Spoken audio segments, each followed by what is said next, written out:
how much should be saying Alhamdulillah every single second, every single minute for me entering Islam and for God being with me and showing me all these miracles that I've seen throughout the years. Ali died on April 12th as well, but that year was, he died on Fatimiyya. And for someone to die on Fatimiyya, that's Ali. Before I go into anything else, Ali used to every day make sure his prayers were said. I wouldn't even have to talk to Ali.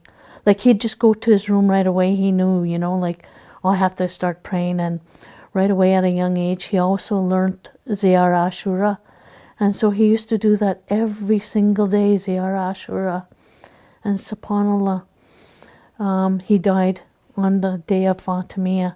They say whoever dies on the day of Fatimiyya is of those lovers of really the true Ahlul Bayt and of Allah, because, that's a great significance for him to die on Fatimiyya. So I feel that that's another miracle.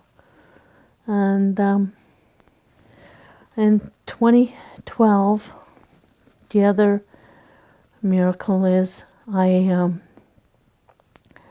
got very sick, and I didn't know what it was at first.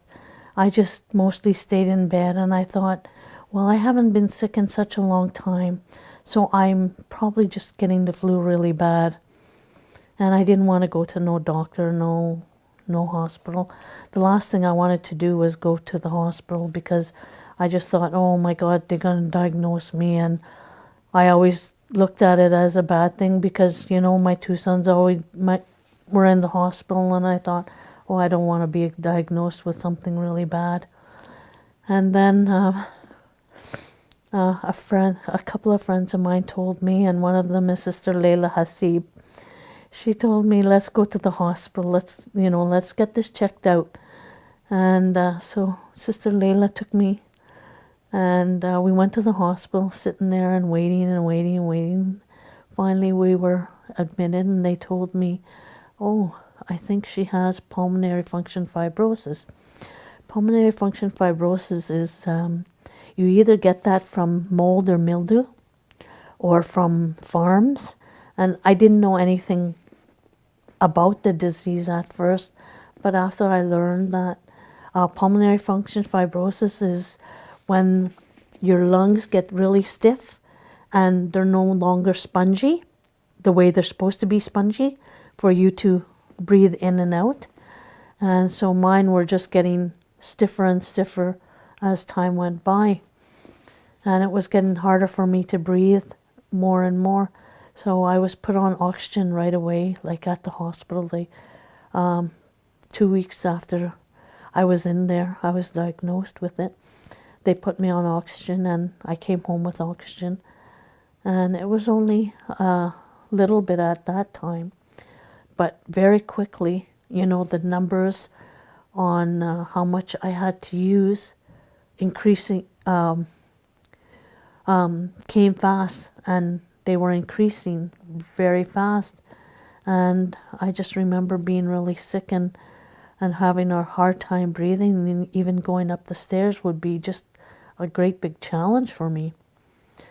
And so I started going to Toronto General Hospital, and it was the third time probably that I've been there that a doctor took me seriously. And they told me that I needed a lung transplant. And I was going along with everything like just so smoothly and accepted it. But in the back of my head, I thought, oh my goodness, Hussein died at Sick Children's Hospital, Ali at Mount Sinai, and here I am in Toronto General. That's a triangle. And my husband mentioned the same thing to me. He goes, this is like a triangle. Like, a perfect triangle where, and it kind of scared us. Like, it kind of scared me, because I thought, oh no, like this is, Hussein died at sick kids, and Ali died at Mount Sinai. Now it's maybe my turn to die at Toronto General. But I didn't go further into that, and I didn't think, like this disease was as bad as it was at that time. And I thought I could fight this, I could do it. And I even remember the first time they put me under and put me on life support, because I took I started bleeding in my lungs, and I was coughing up blood. And so I thought, and I turned around to them because they were really scared, because the doctors told them that I have to be put on life support. So before I went on life support, I told them, don't worry, I'm going to be out of here in 1 week, watch and see. In 1 week, I woke up, like I woke up out of it, and they go, Mom, it's 7 days, it's a week, and you're up and you're out. You said you would be, and you are. I says, I told you. But I was still very sick. So they kept me in the ICU for 2 weeks, and they told me, you really need the double lung transplant, and we're going to keep you in here as long as we can to watch you. So they kept me in the ICU to watch me. I was no longer on life support, but I was on the oxygen. And it wasn't the regular doctor. This was about 2 weeks after. It wasn't not a new doctor, but one of the other doctors sent me to the floor and thought, that I'd be okay on the floor. And the very next day after he put me on the floor, I took my last breath. I literally took my last breath. I couldn't breathe anymore. And so they brought in, I just remembered them coming in and putting this great big plastic thing for me to breathe, and pumping it in order for me to breathe. And I lost consciousness, and then I woke up. Well, actually, it was, they had, I only had 10% chance of getting lungs. They had to go worldwide, nationwide, in order to look for lungs for me, because my situation was getting really bad, and they knew it, and they knew that they had to get lungs for me. Otherwise, I would pass away. I would die. And I'm B positive, and in Canada, B positive is rare. So that's when they went nationwide. And then when I took my last breath, was the next day. They had lungs, but they were meant for another lady, but she ended up with C. diff, is an infection all over her body.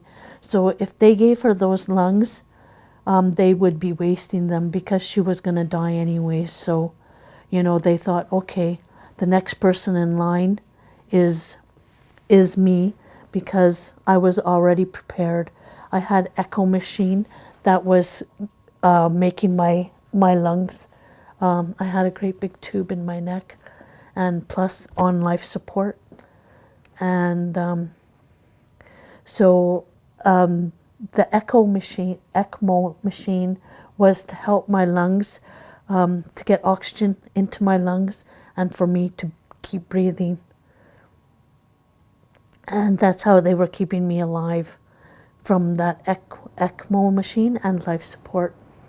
And so they said, well, the next person in line would be me, because I was already prepared. I was already under, and, they could easily do me. So I got the lungs, and I woke up, and I remember the nurses saying to me, do you know where you are? Do you know? And I couldn't answer. I couldn't speak, because you're so drugged up and on drugs that, you can only hear what they say, but you can't speak. And because of the tube in your mouth so long, it's hard for you to speak afterwards. So I couldn't answer. And I just remember thinking, like, I could hear her, but I couldn't answer her. And so she's saying, you got your lung, you're in Toronto General Hospital, and you got your lungs. And I remember, is this a dream? Like, am I just dreaming, or is this real? And and it wasn't until I started I started hearing all the voices, and more of doctors coming to ask how you're doing, and things that I knew that I was in the hospital, and I got my lungs. And just that alone is a miracle, because what chances is that, like you taking your last breath and lungs coming in for you, meanwhile they only told you 10% chance you're going to get those lungs. That is a miracle from God.